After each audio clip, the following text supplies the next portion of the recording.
What up, YouTube? It's your boy ABC Delicious. I'm back yet again with another video.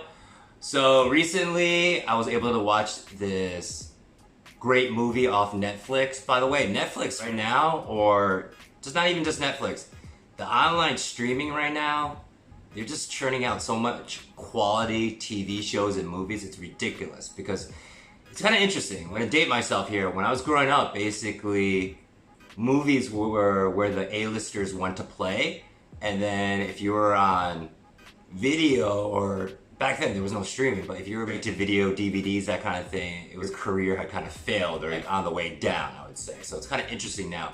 You have a lot of actors, A-listers who want to be on Netflix, who will go on the streaming stuff because, and I'm kind of ad-libbing from their perspective, I think they were saying that it gives them more time to kind of play with the characters, kind of deeply get into character, if you will, fully absorb. Because I guess with movies, it's you only have 2 hours to play that character and you're done. Whereas TV shows, reoccurring stuff, you have years basically to refine and hone whatever trail you're trying to bring out. So it's kind of a slow burn, if you will. I guess the best example of that would be Breaking Bad, which I heard, yes, I know, I haven't seen the movie, and before you kill me, I do have it downloaded and I will see it. It's just, from what they're telling me, basically Bryan Cranston went from like a normal guy and just eventually just became like a psychopath. And obviously in a movie, it's harder to kind of convey that or to show the slow transition, slow progression into that. Whereas I think on online streaming services and shows, you have more time to let things percolate or marinate, if you will. But anyway, all right, I just went off a tangent. So basically, the movie that I saw and was getting a lot of hype was called Always Be My Maybe. In case you don't know the movie, as a fellow Asian, I definitely have to go out and support my fellow yellow people whenever they're doing projects. Because in the past, Asian people, like in the 80s, 90s, growing up, what would they play? They played the Asian nerd who was very awkward, didn't know how to talk around girls, really good at math, that kind of thing. Or even worse, in my opinion, the stereotypical karate kung fu guy, and even worse was the accents that some of these actors would have to do, the stereotypical like Asian accent, which does make me cringe. I'm not saying no one has the Asian accent, some of us do, but it definitely, that's not all that we bring to the table or all that we are. It'd be like if I said like all white people are the same. You're not. For Caucasian people, black people, Spanish, Asian, Native American, whatever, we have the good, we have the bad, and we definitely have the ugly. So I'm definitely glad that things are starting to improve and progress in the way that Asians are being portrayed in media. Now, is it completely 100%? Are we good? We not need to improve anymore? Of course not. It's still kind of a process. But you could say that probably about any community, right? I'm sure black people want to be portrayed more in different types of media. I'm sure women feel like their roles aren't as strong as men. You know, homosexual, and we could go down the line. Now, I do think it is improving, and then with the advent of these streaming services, it gives you more opportunity to tell stories that in the past, maybe you didn't have the budget to, or you just couldn't. Because now I feel like we're at a time kind of, if you look at movies, what's going on? They have to make money. You can't, it's really hard. I mean, you do have some indies and cheaper movies. Jason Blum comes to mind, who like does all those horror movies for like a limited budget.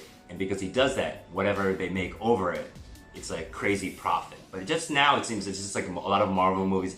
A lot of movies have to make a certain amount of money, especially if they're the big blockbusters, to recoup the money, or it's considered a loss, if you will. But I think that's a topic for another day. I apologize. Anyway, going back to the movie. So it was called Always Be My Maybe. And before I go into it, like I said in the past, I definitely support Asian people when they're doing big things. I think some of the early stuff was Better Luck Tomorrow. There was, I think, the Margaret Cho show back in the day, but that didn't last that long and that wasn't that great. Recently, of course, Crazy Rich Asians, which I thought was interesting. Back in the day, you're talking about what? Joy Luck Club, Vanishing Sun. For all you millennials out there, you guys can Google this stuff. As an Asian person, I just remember everything quite vividly that included an Asian person who was the main protagonist, or God willing, got to play the romantic lead. I think that was another issue with Hollywood. They have a hard time believing that we can play the main guy or the heartthrob. So I do think it's improving that way. So obviously right now you have Fresh Off the Boat. You have a lot of Asian Americans starting to kill it. Anyway, going back to the movie, Always Be My Maybe. It stars Randall Park and Ali Wong, who actually co-wrote the movie itself, which is very impressive. I always think it's impressive if you're an actor and you also came up with the script. That's really cool. At a higher level would be if you're a director slash actor. So you're acting in the movie and you're directing yourself. It's a little bit schizophrenic there, I would say. Or you definitely have to be able to balance, I would say. So obviously Randall Park, I'm quite familiar. He was on Drop the Mic where he absolutely slayed James Vanderbeek. I'm sorry, James Vanderbeek, at Dawson's Creek, and I apologize, no bias here. I gotta tell the truth. Besides that, he's on Fresh Off the Boat. I've watched a couple episodes. I really should go back into it, but I haven't been watching. I know that's on me. And Ali Wong, I'm not really familiar with her work. I did download her Comedy Central special, I believe, or Netflix special, so I need to watch that, so I'm not really familiar with that. Anyway, back to the movie itself. I don't want to spoil too much, but basically, Randall Park and Ali Wong play these kids who grew up together. I also thought another nice touch is, since they grew up in the 80s and 90s, just the fashion, just the hairstyles. Like, as a guy, I can definitely relate. I definitely had some questionable fashion choices and haircuts back in the day. And if you want to check it out, you can just check it out on my Facebook, unless I completely erase those after this video. But that was a nice touch. I don't want to give away too much, but Ali Wong's character, the girl, grows up. Her parents aren't around like that much because typical Asian fashion, or even just parents in general, they have to work all day, so she's on her own a lot. So she naturally gravitates to Randall Park's character, the guy, who becomes friends with her, invites her to her house all the time. In a way, his parents became her parents because they were around, they were very supportive, they interacted with her, and they grew up together, adolescence, and a tragedy happens. So they become very close and very intimate. I will leave it at that. But then something happens after that, and they lose touch. And then many years later, Ali Wong becomes this celebrity chef, and she's just like killing it. And the only places she's not killing it is probably in her romantic life. She's kind of a strong, powerful woman in Hollywood, but the one thing that she can't find is true love. I know that's really cliche and kind of sad to say, but it is what it is. Besides that, Randall Park, because of the tragedy that I had mentioned before, he's kind of unable to move forward in his life. I can kind of sympathize with this guy. And he continues to work at his dad's company, and he has his own band, and they're actually quite talented. This is a side, Randall Park used to be in his own rap group back in the day, so he's actually a pretty good rapper. And I don't even want to say the caveat, like, for an Asian guy, he's a really good rapper, actually. Check him out on Drop the Mic.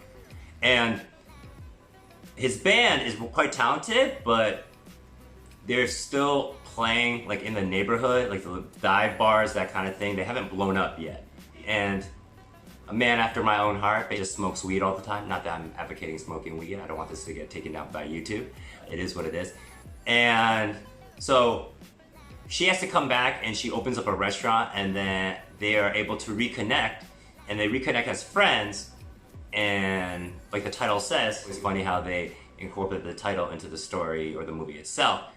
It's like they were always meant to be together, but for some reason, one thing or another got in the way. So they come back. Besides that, I don't want to give too much away, but other people in the movie, James Sato, who plays Randall Park's dad, did a really good job.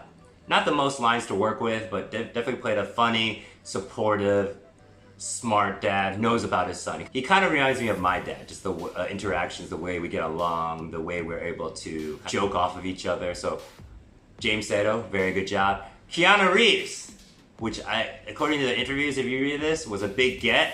He's in the movie, and again, I don't want to spoil too much, but he's in the movie. He definitely shakes it up, and it's funny. Keanu Reeves has a reputation for not being a good actor, which I think I kind of have to agree with. If you look at every movie, he's just like, whoa. If you YouTube Keanu Reeves, Bram Stoker's that vampire movie, I forgot. If you guys remember, post it down below, I'm sorry, where he had to do kind of a British accent. It was horrible. I'm really sorry. And he had to play off against a really good actor in, man, who's the actor? Gary, man, my memory, it's like a goldfish memory. He had to play off against a really good actor who's known for doing accents, the guy who was, you know, Gordon in Batman. After this video, I'm gonna kick myself for not remembering his name, but it was pretty horrible. But Keanu Reeves, you're drawn to him. Like, he definitely has that charisma, that movie star charisma. When he does Neo, when he does John Wick, like, you want to see those movies, but that's more, I don't know if that's him being very nuanced and able to turn into any character, or if it's just because like we all like watching Keanu Reeves become a badass. But anyway, he's in the movie.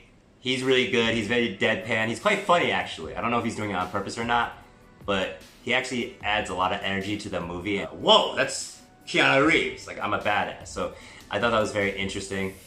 Who else? The girl who plays Randall Park's girlfriend in the movie is really funny. Damn it, I don't remember her name, but he plays his girlfriend Jenny in the movie. She has braids, and she's like one of those, like, nothing wrong with it. Like, I'm a hippie, I have dreads, and what are you doing for the earth, that kind of thing. So I think she did a really good job. Besides that, the girl who plays Ali Wong's personal assistant, oh man, I forgot her name too, I'm sorry, look her up. She does a really good job, kind of as working for her, but also kind of being her like one true friend. Because I assume like when you become that powerful and rich and famous, it's hard to have friends who will tell you, hey, knock it off, or you're being an a-hole, or what you did right there is kind of stupid. So she's kind of able to do that role really well, I would say. So, as these rom-coms suggest, you know what's gonna happen. There's a beginning, there's a middle, there's an end. They're gonna get together, something stupid's gonna happen, and eventually one or the other is gonna realize they should be together, that kind of thing. But at the end of the day, I know the movie did really well. It got 32 million buys or views on Netflix. I have no idea how that works. And it was released in select movie theaters. So I definitely think if you have the time and opportunity, I wholeheartly recommend this movie. I definitely think you should watch it. Now, on a scale of 1 to 10, what would I recommend? I'd probably give it a strong 8. I would say it's definitely nothing that you haven't seen before, but Randall Park and Ali Wong bring like a kind of genuineness, funniness, and you don't get to see a lot of movies that have, I said it before, I'll say it again, Asian people play the leads, the protagonists. So I thought that was kind of interesting. That was kind of near and dear to my heart. Now, do you have to be Asian to enjoy this movie? Of course not. But if you're Asian, there's a lot of inside jokes about the culture, about restaurant life, that kind of thing, which I enjoyed immensely, and I think you would too. But I think as non-Asian people, you'd enjoy that as well. And I also think another part of the movie that was really good was making fun of Hollywood, like the pretentiousness of Hollywood, about food cuisine, Hollywood parties, just like everything, I would say. So I definitely recommend that. So I think that's it. And again, I definitely recommend this movie. Go watch it, always be my maybe. You won't be disappointed. And until the next video, peace! You're gonna be late. All right, I look good? Yes. Water? That came from your thigh gap? No, thank you. Thanks for calling it a gap. catching up with celebrity chef Sasha Trent and her fiance, Brandon Choi. What a great cause, huh? You're opening a new restaurant, and I need you in San Francisco.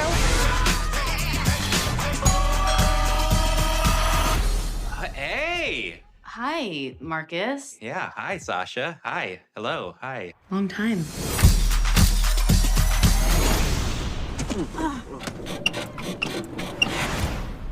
Yes, very long time. What's up? Sasha Trent! Mr. Kim. You're like our own Asian Oprah. How much money do you have now? He's serious. I'm surprised you two lost touch. You used to be so close. So, when's the big wedding day? He wants to travel a bit before we settle down. It's really for the both of us. I finally realized that I don't want to get married. Are you kidding me? You're a piece of shit! I can tell you're a little... I hope you get malaria and shit yourself to death, you shitty piece of shit! A little softer, please. You are scaring the goats. I guess I have to start dating again. Ugh, is there anything worse? You and Marcus are so cute. No. Remind me why you never got together? There's way too much history there. Oh. Yeah.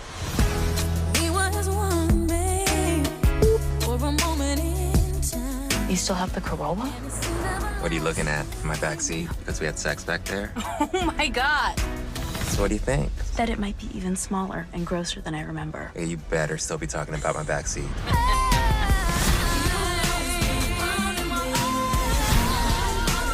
You don't want to wonder what if.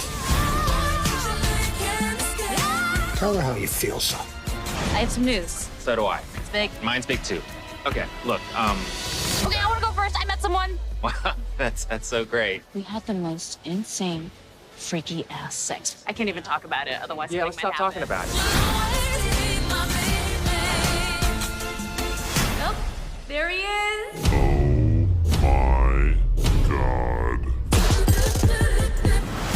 Hi, baby. I missed your flesh. I missed your thighs. I missed your beard scratching my thighs. I missed your taste. I missed your thumbs. You're so good with your thumbs.